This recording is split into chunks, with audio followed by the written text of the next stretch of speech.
How much credit are you giving Tom Thibodeau for where the Knicks are? What do you think about the job that he's done to date? The first thing I would say there is that because this has been an in-season trade again, like we saw Derrick Rose 3 years ago, it was an in-season trade. Leon, his guys, Tom, his coaching staff, you're identifying the right guy to bring into the group. Like, who's the guy we exactly need? So that situation, OG coming here, the defense getting better, DiVincenzo, Hartenstein, they do a great job in the starting lineup. Like, all of a sudden, big things are happening. Now, as for the quote-unquote next man up, I hate that expression in sports, only because the next man up who's coming in for the guy is not as good as the guy he's replacing. But if you have good coaching, you understand how you're supposed to play at both ends of the floor. You see a McBride come in, a Sims come in, Achua got off to a really slow start the first 8 games, and then they sat him down and tried to say, hey, listen, this is exactly how we want you to play. That has been impressive when you're talking about being shorthanded, guys playing a ton of minutes, and then, guys who are outside of your top 9 be able to perform and help you win games. A lot of that has to do with coaching.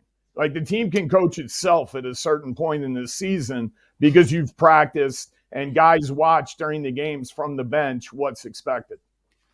Yeah, Kristian, when you're covering a team, you're around a coach all the time. You're asking him questions before a game, after a game, at a practice, which that happens less and less in the league these days. But you spend a lot of time talking to a coach, asking him questions, kind of seeing how he reacts to different situations.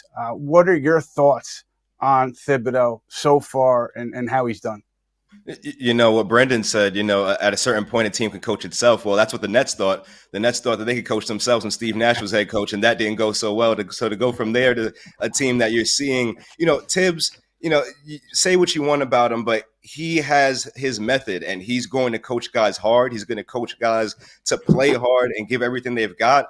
And it works. He's got his game plan. He wants guys to rebound. He wants them to play defense. He wants them to stick to the game plan, shoot threes, collapse the paint, spray out to the open shooter, and make something happen. I sound like him now. That's how many times I've asked him what his game plan is. I can tell you what he's saying.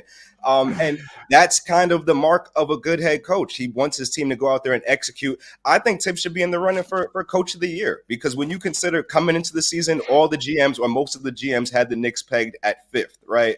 And now we're looking at a team that was as high as 2nd, has fallen to 4th because of injury, but 2nd is still there within their grasp. I think a lot of it has to do with Tom Thibodeau. I don't think some of these players are playing above their means if it's not for a coach that demands more out of them than they're accustomed to. So, a lot of that, I think, goes on Tom Thibodeau and the job he's done.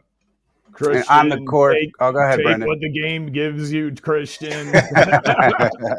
Complete the possession. You have to complete the defensive possession. I'm learning all the Tibbs-isms, man. I don't know if that's a good thing or a bad thing, but here we are. A lot of Tibbs-isms.